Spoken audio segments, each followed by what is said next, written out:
Hello students. आज हम पढ़ेंगे बहुत ही इंपॉर्टेंट टॉपिक जिसका नाम है विद्युतशीलता। उसको पढ़ने से पहले हमको एक बात ये समझ लेनी चाहिए कि जब भी दो आवेशों को एक निर्वात में रखें और उन्हीं दो आवेशों को अगर हम किसी माध्यम में रखें तो और फिर इनके बलों की अगर हम तुलना करें तो हम पाते हैं कि निर्वात में जो बल लगता है उतना ही बल माध्यम के बदल जाने पर नहीं लगता है। ठीक है, इसका मतलब क्या है कि निर्वात में अलग बल लगता है। ठीक है, और माध्यम अगर निर्वात के अलावा कोई और अन्य माध्यम आ जाए तो बल अलग लगता है। दोनों कंडीशन में बल अलग अलग लगता है। ठीक है, ये अलग अलग क्यों लगता है ये हमको सबसे पहले देखना है उसको पढ़ने से पहले। ठीक है, तो उसके लिए अपन को क्या करना है, एक चीज़ सीख लेनी है जो कि हम बहुत पहले से ही सीखे हुए हैं कि ये एक टर्म हमको पढ़ना है कि क्या पढ़ना है कि निर्वात तथा किसी अन्य माध्यम में रखे दो स्थिर आवेशों के मध्य लगने वाले विद्युत बलों में संबंध क्या होता है। ठीक है, अगर निर्वात से उठा के दो आवेशों को अगर किसी माध्यम में रख दिया जाए तो क्या प्रभाव पड़ता है, हमको पता है पहले से ही कि क्या प्रभाव पड़ता है। ठीक है, जरा देखो क्या पड़ता है, हमने पढ़ा हुआ है कि दो स्थिर आवेशों के मध्य निर्वात में जो बल लगता है वह कितना होता है। अगर हम उसको एफ नोट से मान लें तो वह बल इतना होता है 1/4 pi epsilon not Q1 Q2/R²। इस टर्म को हमेशा ध्यान रखना, यही अंतर बताएगा कि माध्यम में और निर्वात में क्या अंतर है। ठीक है, और अगर इन्हीं दो आवेशों को, यानी आवेश नहीं बदलने चाहिए, अगर ये दो आवेशों को निर्वात में रखा है तो इन्हीं दो आवेशों को हमें किस में रखना है, किसी अन्य माध्यम में रखना है। अरे तभी तो तुलना कर पाएंगे कि क्या फर्क पड़ रहा है। अगर आवेश बदल गए तो हम तुलना कैसे करेंगे। अगर ये मान लो 2 कूलाम है निर्वात में और ये भी 2 कूलाम का है निर्वात में तो माध्यम में भी दो दो के ही होने चाहिए। ठीक है, ये मैं कहना चाह रहा हूँ। ठीक है, अगर जब माध्यम बदल दिया जाएगा तो क्या होगा, किसी अन्य माध्यम रखने पर हमारा बल कितना निकल कर आता है 1/4 पाई एप्सिलॉन नॉट। एक टर्म और जुड़ जाता है इसमें, यानी इनटू हो जाता है उसका एप्सिलॉन आर का, बाकी सेम रहता है जैसा कि आप देख रहे हैं। अगर इसको मैं थोड़ी देर के लिए हटा दूं तो आप पाएंगे कि इन दोनों में सिमिलरिटी है, कुछ लगभग लगभग पूरा टर्म एक जैसा ही है। ठीक है, तो 1/4 pi epsilon not 1/4 pi epsilon not Q1 Q2/R², दोनों में है। ठीक है, बस माध्यम में बदलता क्या है, एप्सिलॉन आर, ये है। ठीक है, एप्सिलॉन आर ये बदल जाता है। ठीक है, तो इसकी वजह से होता क्या है, यानी ऐसा क्या होता है कि हम इस टर्म को इंट्रोड्यूस कर रहे हैं। ठीक है, इसकी वजह से क्या हो रहा है भाई कि अगर माध्यम में रख दिया तो ऐसा क्या फर्क पड़ गया। ठीक है, तो देखो होता क्या है कि जब भी दो आवेशों को, ठीक है, जरा इसके पहले हम एक चीज़ और समझ लेते हैं कि देखो क्या होता है कि अगर इन दोनों आवेशों की अगर हम तुलना करें, मतलब सॉरी इन दोनों बलों की अगर हम तुलना करें तो तुलना करने पर हम पाएंगे कि अगर इसको थोड़ी देर के लिए हटा दें, ठीक है, तो ये दोनों सेम हो गए। ठीक है, तो हम कह सकते हैं क्या कि एफ एम बराबर है किसके, एफ नॉट के।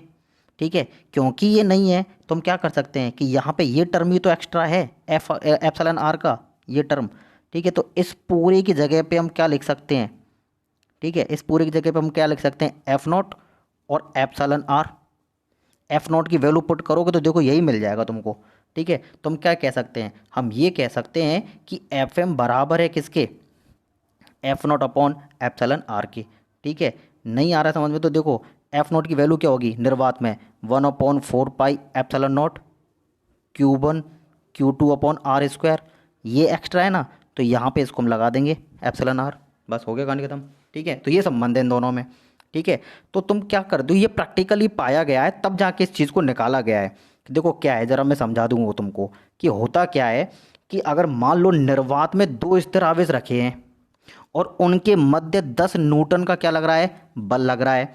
अगर इन्हीं दो आवेशों को उठा के किधर रख दिया जाए, किसी माध्यम में रख दिया जाए, मान लेते हैं माध्यम क्या है हमारा, पानी है, मान लो H2O है।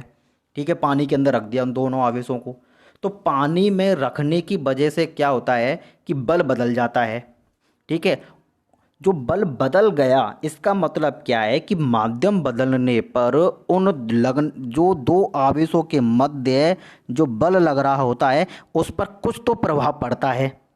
ठीक है, और ये जो प्रभाव पड़ता है यह पड़ता है उस माध्यम के बदल जाने पर। अगर माध्यम बदलेगा तो बल भी बदल जाएगा। ये कितना बदलेगा यही हमको सीखना है, ठीक है। तो देखो, निर्वात में बल लगा एफ नॉट, और अगर माध्यम में लगने वाले बल को हम मान लें क्या, एफ एम, ठीक है। और हम जानते हैं कि निर्वात में लग रहा है 10 न्यूटन। अगर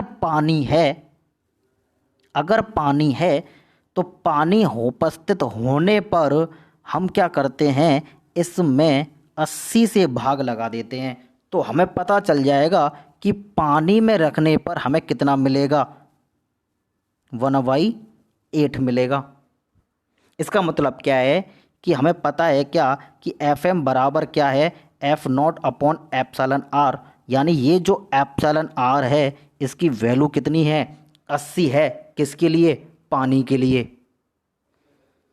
ठीक है। तो ये जो एप्सिलॉन आर है हम इसको बोलते क्या है, माध्यम की आपेक्षिक विद्युतशीलता। यानी जिस माध्यम में निर्वात से उठाकर, यानी सॉरी, निर्वात में कोई दो आवेश रखे हुए हैं, उनके बीच में बल लग रहा है, उन्हीं दो आवेशों को उठा के किसी और माध्यम में रख दिया गया, ठीक है। तो उस माध्यम में रखने पर उस लगने वाले बल पर क्या पड़ेगा, प्रभाव पड़ेगा, ठीक है।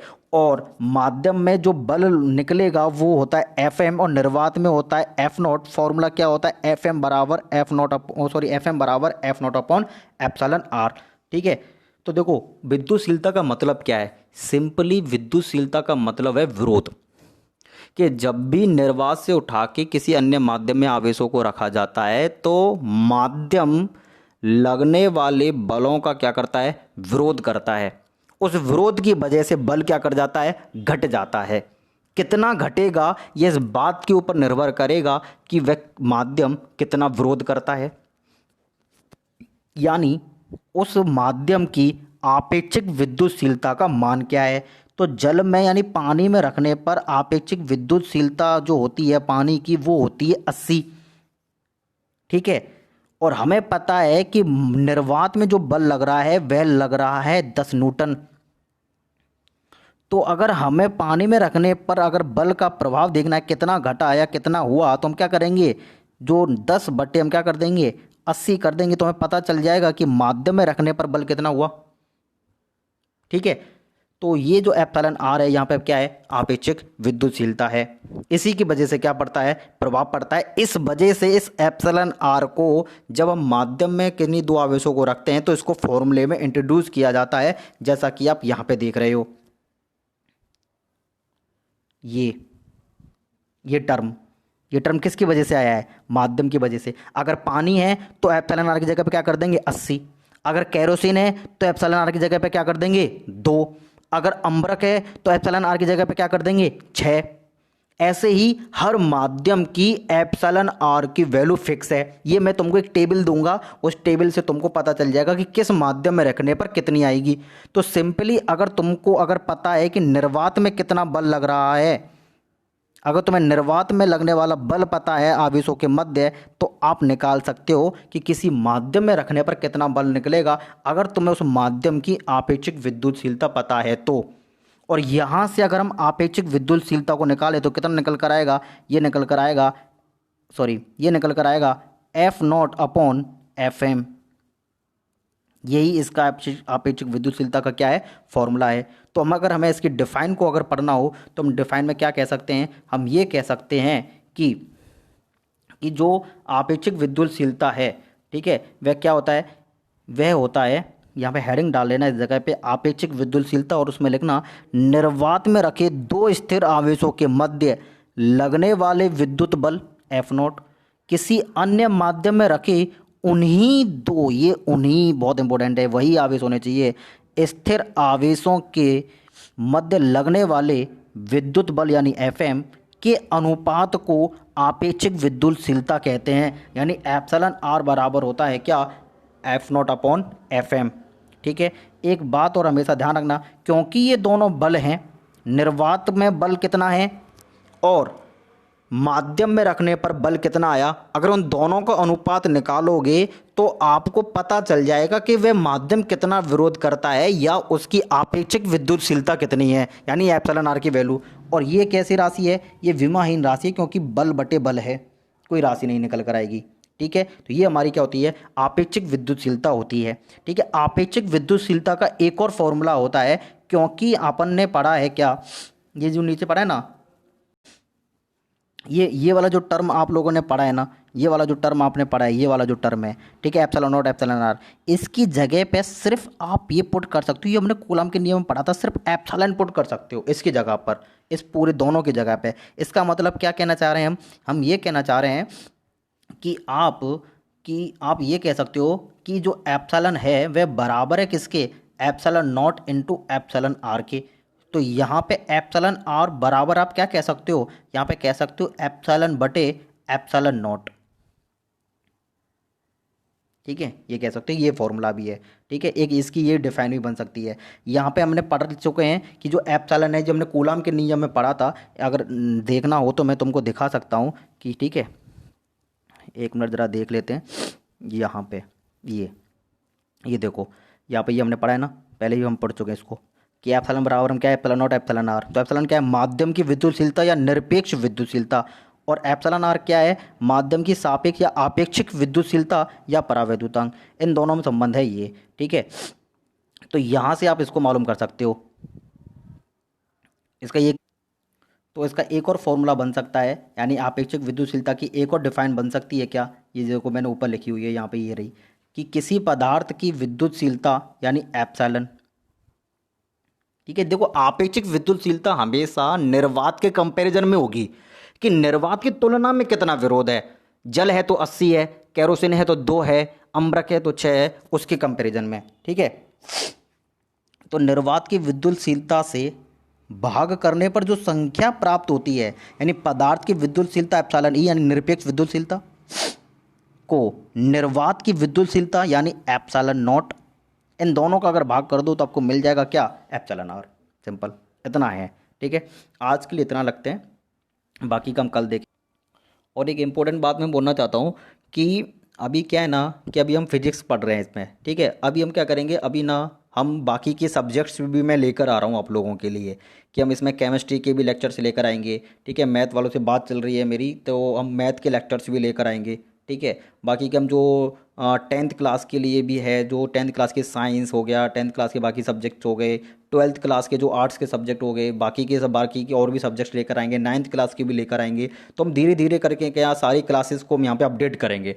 तो इसलिए इस चैनल को ज़्यादा से ज़्यादा लोगों तक आप सब्सक्राइब करवाओ, ज़्यादा से ज़्यादा लोगों तक इसको शेयर करो, बताओ इस चैनल के बारे में, ताकि बाकी सबको भी क्या हो, फ़ायदा हो। ठीक है, अपना चैनल है, हिंदी का चैनल है, हम हिंदी में पढ़ा रहे हैं, हिंदी का चैनल है, बहुत कम चैनल मिलते हैं हिंदी के, और इतना अच्छा मैटर बहुत कम जगहों पर मिलता है। ठीक है, तो इसीलिए इस चैनल को ज़्यादा से ज़्यादा लोगों तक शेयर करो आप लोग। ठीक है, थैंक यू।